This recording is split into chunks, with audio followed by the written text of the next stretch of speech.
King Titan X is here, back with a new video. But this video is a bit different from others.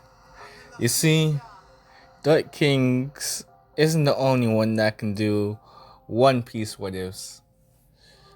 If you actually have been keeping up with my own channel, you would know that I did What If Deku Was the Reincarnation of Kaido. That seemed to do fairly well. So I'm going to be doing a different video now. A completely sort of different video. This video is what if Luffy had the blood fruit. Now I made sure that this wasn't really something many others did besides in fanfiction. That's what I'm giving my credit to, fanfiction. And Tekken 101, just so nobody will try and be like, oh, you copied this from somebody else. Nah, I took inspiration from that. So here's how the story is going to go. When Luffy is about 4 years old, his father, Dragon, he's actually been keeping up with him. And he ended up shipping off a gift. A very, very special gift to Luffy for his 4th birthday. This was around the same time that Shanks actually arrived. Well, no, not really, but the first time he arrived at Fuchsia Village. What ended up happening is that when Luffy ended up opening up his birthday gifts, his grandfather actually managed to make it this time around and walked up to Luffy saying that he got a gift from his father. Luffy looked at Garp confused. He was like, my dad? I have a dad? Because he never met his dad. In all his 4 years of life, not one word was mentioned about his father. So hearing that he ended up getting a gift from his father was a revelation to him. Not like he even knew what that word meant at the time. I don't even think he knows it right now. But yeah, when Luffy ended up opening up his gift from his dad, he saw this strange looking red fruit in the gift box. He was like, what am I supposed to do with this? Garp looked at the fruit amazed. He had actually yet to even see what was in there. Not one mention of the fruit was given to Garp at the time. All his son ever told him was to just give Luffy the gift.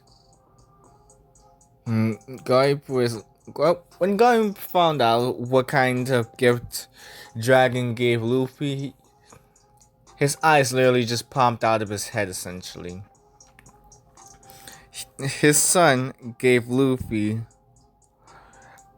a devil fruit. He didn't know what kind of devil fruit though. Luffy shrugged and ended up eating the fruit though. When Luffy ate the fruit, one of the very first things he noticed was how disgusting it was. He visibly was... It looked like he was about to throw up, honestly, but he held it in. But he had this weird tingly sensation. He grew closer to it. He tried grabbing it. He tried to essentially grab it, and next thing you know, he turned into a puddle of blood. Garp and Makino looked at... Well, Garp, Makino, and all of the villagers, they looked at Luffy in horror. And they just saw Luffy turn into a puddle of blood. But what shocked them even further was how Luffy was able to turn back into his 4-year-old self. He all of a sudden was a bit more red tinted. His hair seemed to change color a little bit. And there was more of a red tint to his hair. rather than just being fully black this time around. Garp tried to figure this out, and he even went into the Devil Fruit encyclopedia, but he couldn't find anything about this fruit. He then asked Luffy what fruit did he just eat, because he knew from others that as soon as you ate the fruit, you would automatically know what kind of fruit you just ate. Luffy said that he ate the blood fruit. Garp had only heard about this sort of fruit from stories, from fables, that talked about how this was one of the most powerful devil fruits in existence. How with this sort of devil fruit, you could basically conquer the oceans. You had all the power, essentially. This was essentially in the top 5 most dangerous devil fruits in existence. He ended up trying to call his son. He tried to call Dragon, and planning on yelling at him, asking him why. Why exactly would he give his 4-year-old son such dangerous devil fruit? But of course, Dragon never picked up the phone. He went out for some milk. If you know what I'm saying. Yeah, you know what I'm saying. But as the years passed, Luffy would become more adept with his devil fruit powers. He couldn't swim, but he was able to manipulate blood. After Garp had thrown Luffy into so many forests, over time, Luffy managed to gain some control over the animals, learning that he was able to manipulate the blood in the animals, being able to bend them to his will, essentially. He actually ended up becoming King of the Jungle. Yes, you heard me right. King of the Jungle. Luffy, I'm going to be honest, he's a bit more muscular in this timeline. He ended up gaining some scars along the way, most notably around his back, because he did not have observation hockey. Some animals, they managed to get away from his blood manipulating tricks. Yes, I gave Luffy essentially blood bending, but who cares? This is awesome. These animals, they hated Luffy. So one tiger actually snuck up on Luffy one day and clawed his back. Luffy was able to heal the injury though. It's just that, how should I say it? He was able to stop the bleeding. He was able to quickly stop that, but because he wasn't in his Logia form, he couldn't really do anything but beyond that. He had ended up gaining that scar. He couldn't really heal. He couldn't really heal himself that much because he was still pretty much a newbie at this what you call it, at this devil fruit. He was around 7 years old at this time. This is officially when Shanks actually visits Fusha village. When he first meets Luffy, he just sees him as this little punk. But when Luffy actually shows him his abilities, Shanks' eyes pop out of his head, essentially. I keep on saying essentially. This is because this kid had a Logia devil fruit. Not just any Logia, like some sort of swamp fruit or something. This kid was able to turn himself into blood and manipulate blood.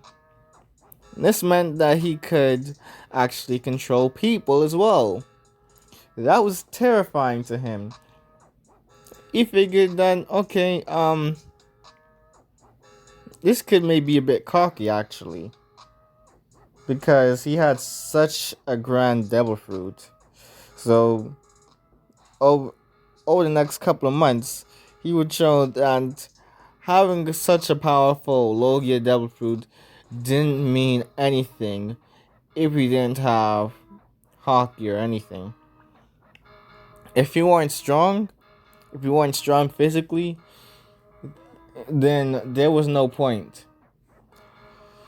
Because he had met way too many Logia Devil Fruit users who were so cocky, who were incredibly cocky due to the fact that they had the ability to turn to Logia. Not, they were able to turn into their elements essentially. So most physical attacks, if you didn't know hockey, they were pretty much no. They were pretty much useless to these Devil Fruit users. But Shanks, you know that he had a lot of hockey. He even used Conqueror's hockey on Luffy sometimes. But he ended up finding out that Luffy had an incredibly strong will. He was actually thinking that this kid might have Conqueror's hockey as well. He'd even seen this kid go toe to toe with some of the most dangerous beasts. He'd fought bears, he'd fought gorillas, he'd fought monkeys, he'd fought tigers as well. Most of these fights he'd actually win and act as well. One day though, Haguma the bear actually showed up into Markano's bar. He ended up insulting Shanks and his crew. Shanks just laughed it off, but Luffy wasn't having that. You see, what Luffy ended up doing was he actually used his blood manipulation abilities and did something different this time around. He used his own blood and actually formed a spiked fist and punched Haguma in the face, which caused him to shed some blood. Luffy ended up using this guy's blood and actually tore it out of his body. This is a really gruesome what if. That little bit of blood that was shed by Haguma, Luffy manipulated that blood essentially. He took that blood, sharpened it, and used it to attack Haguma with it. And this caused more and more blood to shed. Luffy actually started to absorb some of that blood as well, which made Luffy even stronger, but a bit more sadistic as time went on. More of Haguma's men trying to stop Luffy, but the same effect happened with Haguma. These guys ended up getting injured really gruesomely. There was a lot of blood leaking out of these guys. Luffy was either absorbing some of this blood and turning them into weapons, or just turning them into weapons, using them to attack the men with it, using their own blood to continuously injure these guys, even forcing more blood to leak out of these guys than usual. By the end of it all, these guys were knocking on death's door by the time Luffy was done with them. Luffy had this very insane look on his eyes. Like he had seen hell, like he had went through hell and back essentially. And Shanks just looked at Luffy and he realized something. This kid might just be the next Pirate King. Seeing what Luffy did, he reprimanded Luffy for what he did, saying that he took it too far. But at the same time, he was proud of Luffy for trying to protect his friends, trying to protect their honor, essentially. That was something that most pirates should have. always protect the honor of their friends. He ended up even giving Luffy his straw hat. And this is where I shall be ending the video. Why? Because I can't really have it be too long if I want to have the intro as well. So, King Tide next out.